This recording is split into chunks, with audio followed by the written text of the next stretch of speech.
গুঞ্জন চলছে এই যে 21শে জুলাইয়ের মধ্যে আপনাকে দেখা যাবে।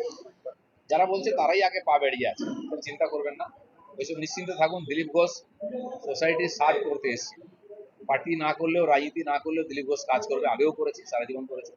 যারা রাজনীতি করে, রাজনীতি কোথায় পৌঁছতে পারে, তারা যারা একাধিকবার দল গঠন করেছে তারা টেস্ট জানে, তাদের জন্য সম্ভাবনা আছে।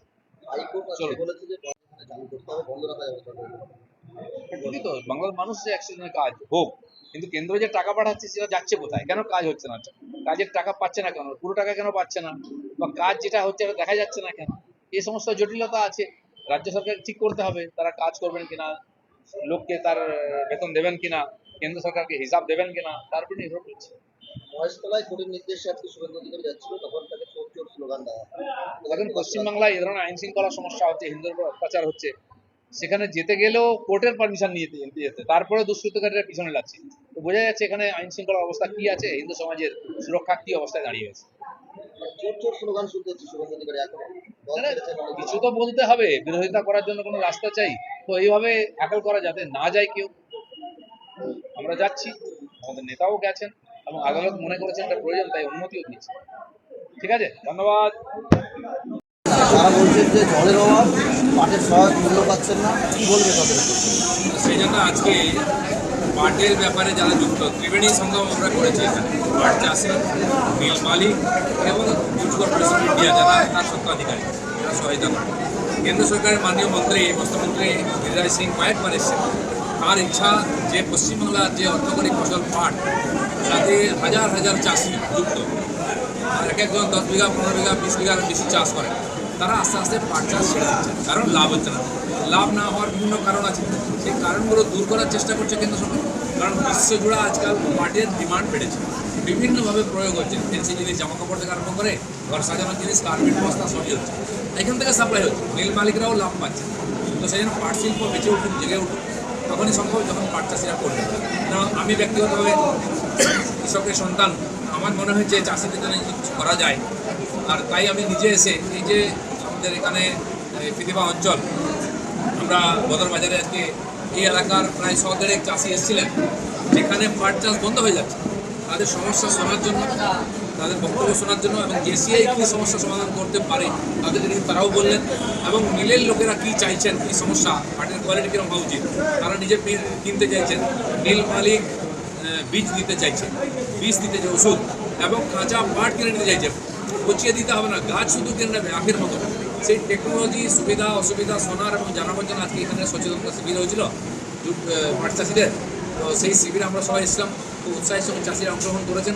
আমাদেরও চেষ্টা থাকবে কেন্দ্র সরকারের যে সুবিধা, সে আরও 5,500 টাকা কুইন্টাল হিসাবে যে পাট কিনছে, সে পুরো টাকাটা যেন চাষিরা পায়। তারা 5,000-এর বেশি পাচ্ছে না, তাই ক্ষতি হচ্ছে।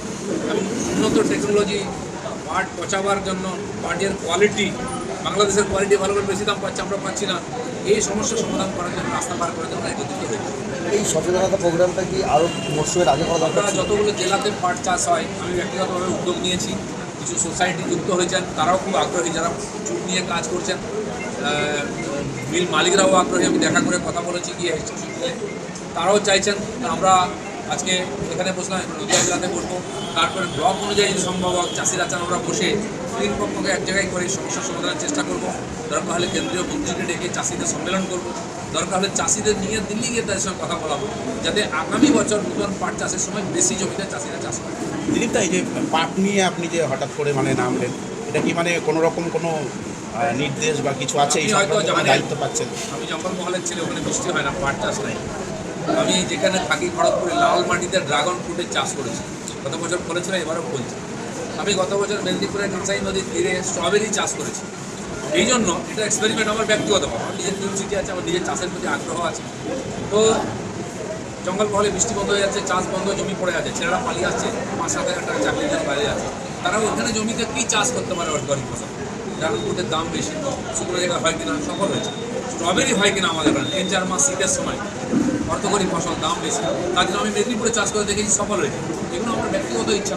এখন যেটা মনে হলো, গিরিরাজ সিংজির সঙ্গে কয়েকবার কথা বলে, উনি চাইছেন পাটের উন্নতি হোক বাংলায়, পাট চাষের লাভের মধ্যে পাট চাষ বাড়ুক, তো আমার মনে হয়েছে কিছু করা উচিত। আমার বন্ধু বান্ধব পার্টির ছেলে আছে, কিছু সোসাইটি আছে, তাদের সবাইকে নিয়ে আমরা একটা অ্যাওয়ারনেস ক্যাম্প শুরু করেছি যাতে আগামী বছর পাট চাষটা বাড়ে এবং পাট চাষটা লাভ হয়। দিলীপ ঘোষকে কি তাহলে এই ধরনের কোনো দায়িত্ব দেখা যেতে পারে ভবিষ্যতে? দায়িত্ব আমি নিজে নিয়েছি, আমাকে কেউ দায়িত্ব দেয়নি। আর আপনারা জানেন আমার এখন রাজনৈতিক চাপ কম আছে, তাই আমি এই ধরনের কাজের সঙ্গে আমার উচিত কাজ এটা কৃষকদের নিয়ে কৃষি নিয়ে আমি নিজের থেকে শুরু করেছি, আমার বন্ধুরা সঙ্গে আছে। দিদা আরেকটা প্রশ্ন, সেটা হচ্ছে এই যে জুট নিয়ে আপনি আবার জুট নিয়ে নামছেন। জুটের যে চাষিদের সমস্যা সেটা নিয়ে কেউ ভাবে না, মিল মালিকদের সমস্যা আর এমএসপি কি পাওয়া যাবে লাভ সেটা নিয়ে সবাই চিন্তিত। ঠিক চা শিল্পেও তাই হয়েছে, চা কেন বাগান বন্ধ হয়ে যাচ্ছে চিন্তা নেই, চিন্তা যারা ব্যবসায়ী, যারা পড়ে দালাল, যারা চাষ না করে টাকা কামাচ্ছে তাদের নিয়ে চিন্তা, আর তারা সাবসিডি কি পাওয়া যাবে তাই নিয়ে চিন্তিত। চাষিরা যদি চাষ বন্ধ করে দেয় সবই বন্ধ হয়ে যাবে। তা আমাদের বেসিক চিন্তা এটা, বাংলার বড় একটা অর্থকরী ফসল হচ্ছে চায়ের পরে পাট এবং ধান, এসব কটা সমস্যার মধ্যে আছে, যতটা সম্ভব চাষিদের সমস্যা দূর করার জন্য আমরা এসেছি। এর কোনো জুড়ি নেই, এত মিষ্টি হয় না, কিন্তু দুদিনের বেশি থাকবে না, পচে যাবে, ফেটে গেল। ঠিক তাই আমাদের তো তাই আছে। আলফানসো আম 200 টাকা কিলো প্যাকিং হয়ে বিদেশ যাচ্ছে, আমি খেয়েছি, খুব ভালো। এখন তো মিয়াজাকি বলছে, লাল লাল দেখতে সুন্দর আম, আমাকে একজন দিলেন, বাগান থেকে দুটো খেলাম, ভালো আম। কিন্তু এমন কিছু নেই যে লাখ টাকা কিলো 5 লাখ টাকা কিলো আম হতে পারে, সোনা হলে তো দাম না, না নামের ব্যাপার, ব্র্যান্ডিং তো ওরা করে নিয়েছে। হ্যাঁ, ওই চৌসা বা আলফানসো নষ্ট হয় না, 7 দিন বাড়িতে রেখে দিন, শুকিয়ে যাবে আস্তে আস্তে, পচবে না। তো সেজন্য আমাদের আমের মধ্যে পরিবর্তন করা, আনারসের মধ্যে পরিবর্তন করা, যাতে চাষিরা পয়সা পায়, সব করার পরে পয়সা দেবে। তো পাট হচ্ছে এমন জিনিস যেটা বাংলার অর্থনীতিকে চাঙ্গা করতে পারে, এখানকার কৃষকদের জীবনের মান পরিবর্তন করতে পারে, দেশে কোটি কোটি টাকা এনে দিতে পারে, কারণ এর বিকল্প বিশ্বের কোথাও নেই। এখানে যে কাইজার বলছি সেখানে 7 রকম এরকম তন্তু জাতীয় গাছের চাষ এবং তার নিয়ে রিসার্চ হয়, সব হয়, পাট হয়, আরো কয়েক রকম, যেখান থেকে এই যে লেনের দামি দামি জামা কাপড় পর্যন্ত তৈরি হচ্ছে, তারা রেখেছে, আমরা দেখেছি, প্রদর্শনী করছে। তো সেজন্য আমাদের পাট চাষিরা যেন পাট চাষ বন্ধ না করেন, তাতে খালি তাদের ক্ষতি নয়, বাংলার নয় দেশের ক্ষতি হয়। আপনারা জানেন এখন যেন চাষিকে লাভ দিতে হবে, সহায়ক মূল্য বাড়াচ্ছে সরকার, কিন্তু চাষি পাচ্ছে না। আমি চাষের বাড়িতে ধান চাষ হয় দেখি বিক্রি হয় এখন 2100 টাকার বেশি, ধানেতে দিচ্ছে কুইন্টাল, চাষি পাচ্ছে 1600, 1700, 800 টাকা, কারণ টাকা জায়গা দিয়ে যাও বিক্রি করে দেবে, পড়েরা নিয়ে চলে যাচ্ছে। কারণ আপনি যদি সরকারকে দিয়ে ধান দিয়ে আসেন, তারপর আজকে নিয়ে গেলেন, বলছে আজকে হবে না, চলে যাও, আবার ফেরত যাও, আবার পরের দিন যেতে হবে, কতবার যাবে, কাজ করবে তখন।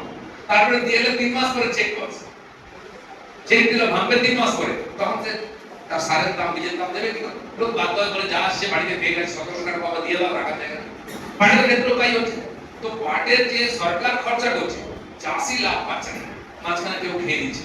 তো মিল মালিকরা আমাদের বলেছেন যে আমরা গিয়ে লোকের কাছ থেকে কিনে নিয়ে আসবো পাট, তারা ধরুন 60 টাকা বা 70 টাকা, মানে ধরুন 6500, 6500 টাকা কুইন্টাল কিনছে, ওখানে গিয়ে পাচ্ছে, ওরা এখানে এলে ওই দামের কাছে কম দামে পাবে। কোনো যদি কোম্পানি তৈরি হয়, সোসাইটি তৈরি হয়, এরকম তারা, যেমন আমরা দুধ নিয়ে গিয়ে দিয়ে দিয়েছে, তারা নিয়ে যায় কলকাতা, তো এরা তারা কিনে নিল, এখান থেকে মিল মালিকরা কিনে নিলেন, তারাও কম দামে পাবে আর আপনারাও পুরো দাম পাবেন।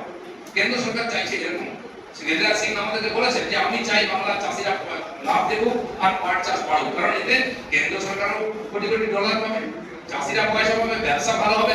এবং যেটা এনারা বললেন, এই ধরনের দড়ি আমাদের বাড়ির মায়েরা বোনেরা বাড়িতে বসে বসে বানিয়ে 6-8 টাকা মাসে ইনকাম করতে পারে। আর নিজের পাটের যদি দড়ি, যে পাট সে 50 টাকা বিক্রি করছে, সেই পাটের শ্রম দিয়ে 90 টাকা করে পরিবার লাভ পাবে। এই ধরনের সরকার অনেক প্রয়োগ করছে, অনেক সুবিধা দিচ্ছে, কিন্তু আমরা জানি না চাষি। তো আমার মনে হয়েছে যে আমি চাষি হিসাবে কমপক্ষে চাষিদের সঙ্গে থাকি, তো সেই জন্য মন্ত্রীকে ডেকেছি, বারবার এসছেন, আমি নিজে মিলে গেছি, তারা কি চান দেখতে।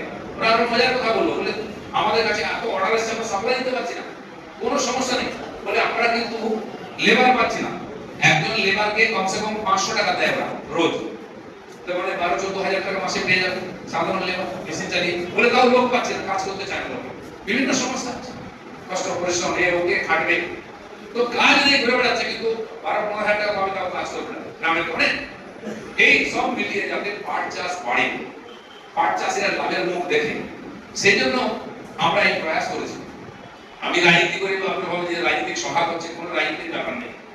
মিল মালিকরা পাট কিনবে, আপনারা চাষ করবেন, বিক্রি করবেন, সরকারি সুবিধা আপনারা পাবেন, তাহলে হাজার হাজার লোক, কারণ পশ্চিমবাংলায় দুটো জিনিস আমরা সাবসিডি পেয়ে যাই, ধান এক পাট, এই দুটো বড় অর্থকরী ফসল এবং বেশিরভাগ এলাকায় চাষ হয়। হুগলি, বাঁকুড়া, মেদিনীপুরে আলু চাষ হয়, সেখানেও সমস্যা আছে। আপনি যদি জানেন বিধাননগর, শিলিগুড়ির ওখানে আনারস চাষ হয় প্রচুর, মালদা, মুর্শিদাবাদ, নদিয়াতে আম চাষ হয় প্রচুর, কিন্তু দেখুন আম তো ওখানে চাষ হতো অল্প অল্প, কারণ আমরা গ্রামের লোক গরু বাছুর রাখে, প্লাস ওখানে আমাদের ওই যে খাটিয়া হয় না, এই সনের পাটের দড়ি দিয়ে আর বানাতো ছাওয়া হতো, এর বেশি না, সেখানে অল্প একটু জমি এক একজন চাষ হতো, নিজের প্রয়োজন ফুটিয়ে গেলে যেটুকু 2-4 কিলো মাছ তো হাটে বিক্রি করে দিত। এই যে এই দড়িটা দেখলেন, আমি ছোটবেলা দেখেছি এই দড়িটা বাড়িতে তৈরি করা হতো, বাবা দেখা যারা দেখে তারা কি করতো, ঢেরা বলে জিনিস হয়, একটা 4টে কাঠ এরকম ধরুন 8 ইঞ্চি লম্বা, দুটো কাঠ তার মাঝামাঝি ক্রস করে বসিয়ে দিত, মাঝখান দিয়ে লোহার একটা সিটকে ঢুকিয়ে দিয়ে মাথাটা গোল থাকতো, ওটাকে এরকম ঘোরানো যায়, ওই মাথাটা চুলটাকে উপরে বাঁধতো দড়ি দিয়ে, একটু একটু টেনে ওর সঙ্গে দিয়ে ওটাকে ঘোরাতো, দিয়ে হাতের জোরে ওটাকে টানতো, আস্তে আস্তে ওর সঙ্গে মিলিয়ে দিত, আস্তে আস্তে লম্বা দড়ি, আর ওতেই পেঁচিয়ে রাখতো দড়িটাকে। ছোটবেলা আমি একবার চেষ্টা করছি, সেদিন পড়ে যেত, সেদিন মিলে গেছিলাম আমি হেস্টিংস শুটকিল, সেখান থেকেও আজকে আশা ছিল, আসেননি? এসেছেন? আচ্ছা আচ্ছা, এসেছেন, ভালো, ধন্যবাদ। ওনার কথা শুনবো আমরা। তো এরকম পাতলা দড়ি মেশিনে তৈরি হচ্ছে, চুটকে ঢুকিয়ে দেওয়া হচ্ছে পাতলা পাতলা এসে, ওইটা প্রচুর লম্বা হচ্ছে, বিরাট বড়, দিয়ে ওইটা দিয়ে চট তৈরি হচ্ছে, যেটা আমরা দেখি সিট চাদরটা, তার থেকে বস্তা হচ্ছে। তো সেটা আমি দেখেছি হাতে তৈরি হচ্ছে, কিন্তু এখন আমাদের ওখানে পাট বা সন কেউ চাষ করে। এখানে একটি কেন্দ্রীয় সংস্থা আছে আইজাক, ওই নীলগঞ্জ বারাসাতে, আমি গেছিলাম ওখানে, 2বার গেছি, দেখে এসেছি।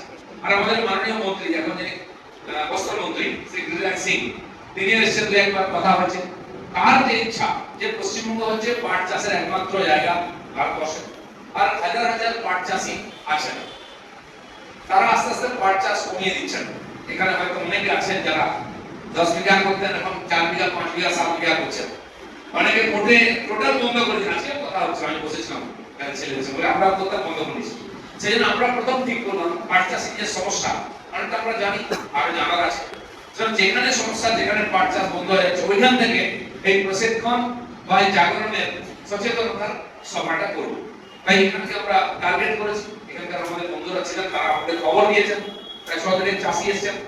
তো যেটা আমার বন্ধু বললেন যে ছোট ছোট সভা করুন, আমরা খালি এখানে নয়, এখন এরপরে নেক্সট উইকে হয়তো নদিয়াতে করবো, তারপরে মুর্শিদাবাদ করবো, যেখানে যেখানে পাট চাষ হয় জেলা স্তরে করবো, আমরা কতজন আসছেন দেখবো আমরা, তারপরে সেটাকে দরকার হলে আরো ছোট ব্লক স্তরে, কারণ প্রচুর চাষি আছে, প্রত্যেককে একবার না একবার এনে তাদেরকে ব্যাপারটা বোঝাতে হবে, তাদের সমস্যাটা শুনতে হবে। আজকে ওনারা বললেন যে পাটের কত রকম জিনিস তৈরি হচ্ছে। আমি ইদানিং কয়েকটি শিল্প মেলাতে গেলাম, শান্তিনিকেতনে গেলাম মেলাতে, এখানেও কলকাতায় জুটের বিভিন্ন প্রোডাকশনের আলাদা একটা সেক্টর ছিল, দেখলাম সব দোকানে পায়ের চপ্পল থেকে আরম্ভ করে ঘর সাজানোর জিনিস, জামা কাপড় তৈরি হচ্ছে, বিক্রি হচ্ছে। তো আমি জিজ্ঞেস করলাম, ভাই বিক্রি কেমন হচ্ছে? আমাদের এই বারাসাত এদিকের বহু ছেলে ছোট ছোট ফ্যাক্টরিগুলো তৈরি করছে, সব মেলাতে বিক্রি করে, সরকারের শিল্প মেলাতে আলাদা স্টল দিচ্ছে। তো খালি বস্তা বা চাদর তৈরি হচ্ছে এরকম নয়, অনেক জিনিস তৈরি হচ্ছে। আমি কয়েক জায়গায় গেলাম, আমাকে অনেক জিনিস অনেকে হেল্প করেছে। এই যে পাপোশ, এমনি তো মোটা হয়ে যায় এরকম দড়ি দিয়ে, আমাকে দিয়ে আরো মোটা দড়ি দিয়ে, এরকম মোটা দড়ি দিয়ে পাপোশ দিয়ে আমার বাড়িতে আছে, কতটা বড় মোটা মোটা, কতদিন টিকবে জানি না, কিন্তু পাতলা করে তার সঙ্গে অন্য জিনিস মিশিয়ে 80% পর্যন্ত পাট, বাকিটা ওইটা, তাতে কাপড় তৈরি হচ্ছে, এবং ওই দিয়ে এত রঙিন পাপোশ, সুন্দর কারুকার্য করা। যে কোনো বাড়িতে যেখানে স্টোন দিয়ে দামি বাড়ি করছে লোকেরা, প্লাস্টিক না রেখে ওটা রাখছে, অনেক দেখেছি, কেউ দেওয়ালে ঝুলিয়ে রেখেছে বিভিন্ন রকম ঘর সাজানো জিনিস। সেদিন যখন হেস্টিংস মিলে গেলাম, আপনারা এসছেন জুট মিলে, সঞ্জয় কাজারিয়া মালিক, 3 খান মিল, তার মধ্যে একটা হচ্ছে যে শক্তিগড়, ওখানে নতুন মিল করেছেন। সেখানে কি লিখেছেন, আমরা ইতিমধ্যে বিনামূল্যে পাটের বীজ ও ওষুধ বিতরণ করি, বিনা পয়সায় চাষিদের বীজ দিচ্ছেন এবং তার জন্য ওষুধও দিচ্ছেন। উনি ভালো বলেছেন, আপনার পাট আমাদের দায়িত্ব, চলো বদলাই পাট চাষের ভবিষ্যৎ। তো যিনি ব্যবসা করছেন তিনি নিজে আপনার কাছে আসবেন, শুধুমাত্র ছাড়ানো পাট নয়, আমরা কিনবো কাঁচা পাট, প্রতি বিঘা 25,000 ধরে এখন পাট ছাড়ানোর ঝামেলা নেই, আপনার পাটটাই কিনে নেবেন। যেমন আপনারা জানেন আখ চাষ হয়, আমাদের এখানে এখন হয় না বেশি, যেখানে আখের মিল আছে সেখানে আখ চাষ হয়, চিনি তৈরি হয়, বিহার, উত্তরপ্রদেশ, মহারাষ্ট্র, ব্যাপক হাজার হাজার কোটি টাকার বিজনেস।